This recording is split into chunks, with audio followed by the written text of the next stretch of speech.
اپنی سی وی کی فائل اٹھائے اندر گئی۔ تقریباً 20-25 لوگ میز کے گرد بیٹھے ہوئے تھے۔ 3 عورتیں بھی تھیں۔ ایک کرسی آخر میں خالی تھی۔ وہ لپک کر اندر آئی، سلام کیا اور اس خالی کرسی پر بیٹھ گئی۔ ابھی بات نہ کر پائی تھی کہ سامنے والے کمرے سے ایک صاحب باہر آئے۔ سر پر سفید براق بالوں کا ٹوکرا، سفید گلابی چمکتا ہوا رنگ، بڑی بڑی روشن آنکھیں، صحت مند اور جازب نظر قد و قامت، سوٹ بوٹ میں ملبوس، میز کے دوسرے کنارے پر آ کر کھڑے ہو گئے جہاں ایک قدرے بڑی کرسی پڑی ہوئی تھی۔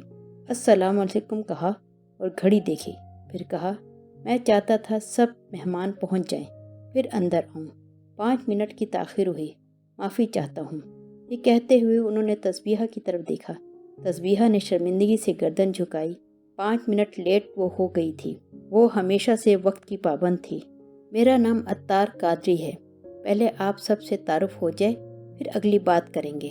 وہ خود ہر امیدوار کے پاس آئے، ہر ایک سے ہاتھ ملایا، ہر ایک نے اپنا تعارف کروایا، ہر ایک سے انہوں نے سی وی فائل خود پکڑ لی۔ تسبیحہ نے شرمندگی اور گھبراہٹ میں یہ نہیں دیکھا جو 3 عورتیں وہاں موجود تھیں انہوں نے ہاتھ ملایا کہ نہیں، مگر ان کے قریب آتے ہی وہ کھڑی ہو گئی۔ انہوں نے ہاتھ بڑھایا تو اس نے ہاتھ ملا لیا۔ بہت نرم اور گرم تھا ان کا ہاتھ۔ تعارف کے بعد وہ آ کر سامنے پڑی کرسی پر بیٹھ گئے اور بڑی ہی شائستہ اور گمبھیر آواز میں بولے، پہلے تو میں آپ سب قابل قدر اساتذہ کرام کا شکریہ ادا کرتا ہوں کہ آپ سب یہاں تشریف لائے۔ پھر یہ عرض کرتا ہوں کہ یہ کوئی باقاعدہ انٹرویو نہیں ہے، کیونکہ جو لوگ اپنے پیشے میں کمال حاصل کر کے ریٹائر ہوتے ہیں ان سے روزمرہ کے عامیانہ سوالات نہیں پوچھے جانے چاہیے۔ آج ہم ایک قسم کے مباحثے کا آغاز کریں گے اور آپ خواتین و حضرات اپنے اپنے خیالات کا اظہار کریں گے اور تجاویز پیش کریں گے، جن کی روشنی میں ہم اپنا لائحہ عمل بنائیں گے۔ آج کا ہمارا سوال ہے، ہمارے ملک کے موجودہ نظام تعلیم میں کیا خامیاں ہیں جن کی وجہ سے ہم وہ نسل پیدا نہیں کر سکے جو اس ملک کی ضرورت تھی۔ آپ سب چونکہ اپنی مدت ملازمت شعبہ تدریس ہی میں گزار چکے ہیں، اس لیے اپنے تجربات کی بنا پر بحث کا آغاز کریں۔ وہ خود سامنے کرسی پر بیٹھ گئے اور امیدواروں کی فائلیں اپنے آگے رکھ لیں۔ گھر سے کوئی بھی اس بات کے لیے تیار ہو کر نہیں آیا تھا۔ ہر کوئی اپنی ڈگریوں سے لدی ہوئی فائلیں اٹھا کر لے آیا تھا۔ تاہم کلاک وائز انہوں نے بحث کا آغاز کر دیا۔ کسی نے مختصر بات کی، کوئی موضوع کے بخیے ادھیڑنے لگا، کوئی موضوع کے اندر الجھ کر رہ گیا، کوئی شروع کر کے اتنی طوالت میں چلا گیا کہ اس سے بات سمٹی نہ گئی۔ کس نے مناسب بات کر دی، وہ خاموشی سے سنتے رہے اور ہر ایک کی فائل کھول کر اس پر نوٹس بناتے رہے۔ چونکہ تسبیحہ سب سے آخر میں پہنچی تھی اور سب سے آخری کرسی پر بیٹھی تھی، اس لیے اس کی باری سب سے آخر میں آئی۔ وہ سب کی تجاویز بھی سن چکی تھی۔ اسے اپنے خیالات ترتیب دینے کا موقع مل گیا تھا، اس لیے بڑے سکون سے گویا ہوئی، سر پہلے تو معذرت چاہتی ہوں، 5 منٹ لیٹ اس لیے ہوئی کہ اتنی ٹریفک میں موٹر چلانے کی عادت نہیں رہی۔ وہ زیر لب مسکرائے اور اس کی فائل کھول لی۔ سر، ہمارے اکابرین سے ایک بڑی غلطی ہوئی۔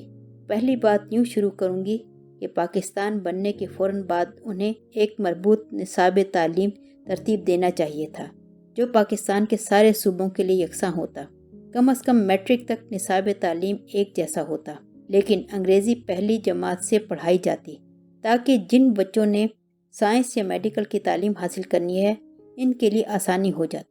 اردو اور انگریزی کو لازمی قرار دیا۔ ہر صوبے میں اس صوبے کی زبان ایک مضمون کے طور پر رکھی جاتی۔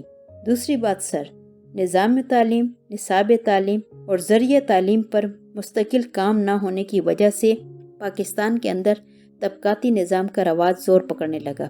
طبقاتی تعلیم سے میری مراد ہے کہ سرکاری اسکول، انگریزی medium school, O level school, A level school وغیرہ وغیرہ۔ صاحب حیثیت لوگ انگریزی پرائیویٹ اسکولوں کی طرف آ گئے اور سرکاری اسکولوں کا معیار بتدریج گرنے لگا۔ اس پر نصاب کا مسئلہ ابھی تک حل نہیں ہوا۔ انگلش میڈیم نصاب علیحدہ ہے، اردو میڈیم نصاب علیحدہ ہے۔ ہر آنے والی حکومت اپنی مرضی اور مفاد کی تبدیلیاں لانے کی کوشش کرتی ہے، جبکہ آج تعلیم کے مسئلے پر جنگی جنون کی طرح کام کرنے کی ضرورت ہے اور کم از کم 50 سال تک کے لیے ایک جدید اور مربوط نظام تعلیم بنا دیا جانا چاہیے۔ تیسری بات سر یہ ہے کہ جس طرح کی تعلیم ہوگی اس طرح کی نسلیں پیدا ہوں گی۔ مشرقی پاکستان میں تعلیم کا سارا نظام ہندو اساتذہ کو دے دیا گیا تھا۔ انہوں نے کالجوں اور یونیورسٹیوں کے نصاب میں سے تحریک پاکستان، نظریہ پاکستان اور قائد اعظم علامہ اقبال اور ایسے تمام مشاہیر کو یا تو نکال دیا یا ان کے کرداروں کو مشکوک بنا کر پیش کیا۔ صرف 25 برس کے اندر وہ نسل ابھر کر آ گئی جس نے مغربی پاکستان سے علیحدگی اختیار کر کے بنگلہ دیش بنا لیا۔ اس لیے اساتذہ پر اور نصاب پر بہت سی باتوں کا انحصار ہے۔ سر چوتھی اور آخری بات میں یہ کہوں گی، آج والدین بھی ڈگریوں کے پیچھے بھاگ نکلے ہیں۔ اسٹوڈنٹ بھی یہی چاہتے ہیں کہ زیادہ سے زیادہ ڈگریاں حاصل کر لیں تاکہ اچھی سے اچھی نوکری مل جائے۔ یہی وجہ ہے کہ تعلیم کے اندر سے تربیت کا عنصر نکل گیا، جبکہ تربیت کے بغیر تعلیم اس طرح ہے جیسے نمک کے بغیر سالن۔ بعد میں انہوں نے اس کانفرنس نما میٹنگ کو وائنڈ اپ کیا، دوبارہ سب کا شکریہ ادا کیا اور بتایا کہ آپ میں سے جن شخصیات کی خدمات درکار ہوں گی انہیں مطلع کر دیا جائے گا۔ آخر میں سب کو پرتکلف چائے پلا کر رخصت کر دیا۔ اگلا ایک ہفتہ تسبیحہ کا بہت بے قراری اور اضطراب میں گزرا۔ اس کو احساس ہونے لگا تھا جیسے اس نے پہلے دن ضرورت سے زیادہ باتیں کر لی تھیں، کہیں وہ عطار قادری صاحب پر منفی اثر نہ چھوڑ کر آئی ہو۔ انتظار کر کر کے جب اسے یقین ہو گیا کہ اسے منتخب نہیں کیا جائے گا تو اسی دن اس کی کال آ گئی۔ اسے منتخب کر لیا گیا تھا اور اگلے سوموار کو تفصیلی انٹرویو کے لیے بلایا تھا۔ سوموار کو اس نے ایک سادہ سا سوٹ پہنا، آئینے کے سامنے کھڑی جوڑا بنا رہی تھی کہ درمان آ گیا۔ ماما، آج پھر کسی پر بجلی گرنے والی ہے، کمینے تو باز نہیں آئے گا؟ وہ مڑ کر بولی۔ قسم سے ماما، میں تو خوش ہو رہا ہوں کہ آپ تو پہلے والی ماما بنتی جا رہی ہیں، اسمارٹ، ایک دم فٹ۔ اچھا بتائیں تو صحیح، ارادے کدھر کے ہیں؟ دانی، میں نے تجھے بتایا نہیں تھا اس نئے پروجیکٹ کے بارے میں؟ شکر ہے انہوں نے مجھے سلیکٹ کر لیا ہے، آج دوسری ملاقات ہے وہاں۔ وہ اپنی ہر بات اور ہر ملاقات ہونے سے پہلے درمان کو بتا دیا کرتی تھی۔ اس کا مطلب ہے کہ قبلہ قادری صاحب بڑے خوش ذوق واقع ہوئے ہیں۔ اس نے شرارت سے کہا، دانی بڑا شاندار شخص ہے، نوکری پکی ہو جائے تو میں تمہیں ان سے ضرور ملواؤں گی۔ دیکھو دانی، زندگی سے کچھ سیکھنا ہو تو ہمیشہ کامیاب ترین لوگوں سے ملتے رہنا چاہیے۔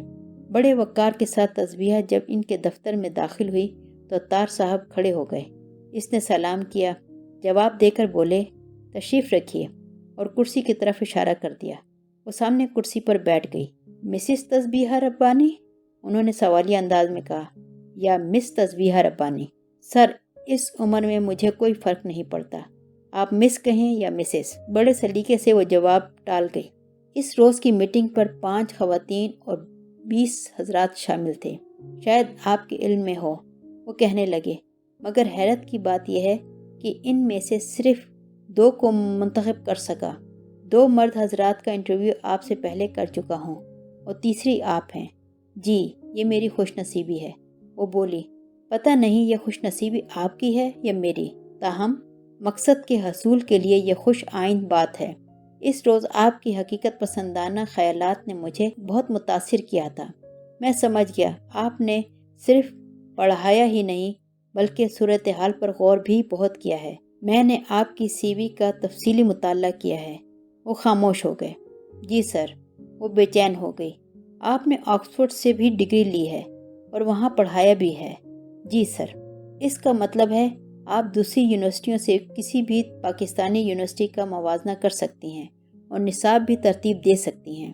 سر، میں پچھلے 5 سالوں میں پاکستان کے اندر یہی کام کرتی رہی ہوں۔ اب میں اصل موضوع کی طرف آتا ہوں۔ میں پاکستان کے متوسط طبقے میں پیدا ہوا تھا۔ ہائر ایجوکیشن کے بعد مجھے بھی ہارورڈ یونیورسٹی میں جانے کا شوق جڑایا۔ مجھے وہاں آسانی سے داخلہ مل گیا۔ میرٹ کی بنا پر ڈگری حاصل کرنے کے بعد مجھے وہاں پڑھانے کا موقع بھی ملا۔ امریکہ کی مختلف یونیورسٹیوں میں لیکچر بھی دیتا رہا۔ وہاں اپنا کیریئر بنایا، جائیداد بنائی، پیسہ بنایا، زندگی کو یکسر آسودگی کی ڈگر پر ڈال دیا۔ ایک خاص مقام کو حاصل کرنے کے بعد اچانک میرے دل کے اندر ایک احساس جاگا کہ اب مجھے اپنی قوم اور اپنے وطن کے لیے کچھ خدمات سر انجام دینی چاہیے۔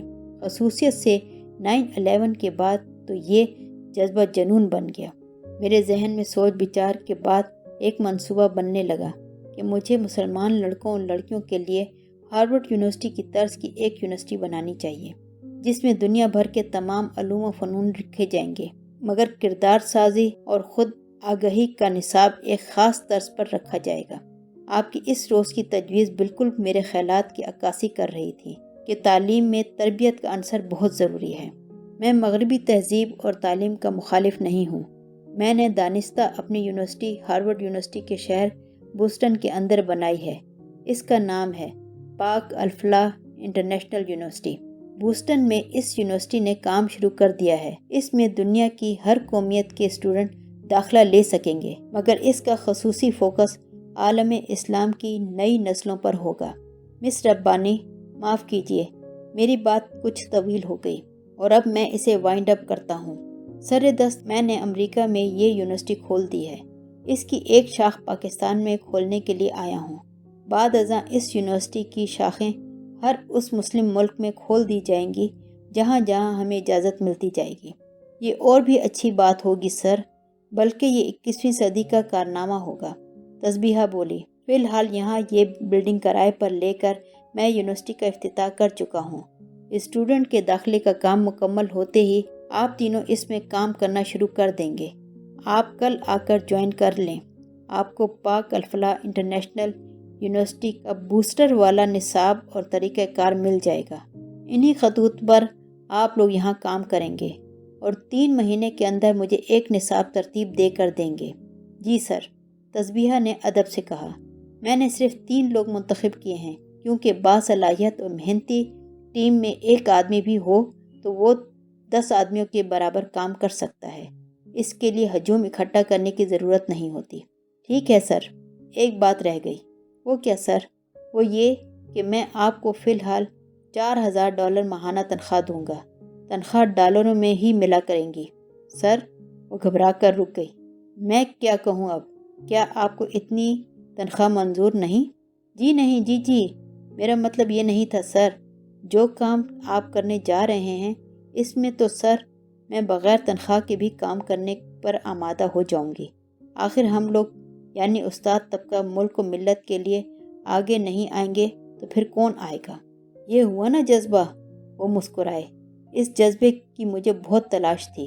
ایک بات اور بھی ہے، میں آپ تینوں کو گاہے بگاہے اپنی انٹرنیشنل یونیورسٹی میں بلاتا رہوں گا تاکہ آپ کے کام کرنے کے انداز میں یکجہتی اور یکسانیت ہو۔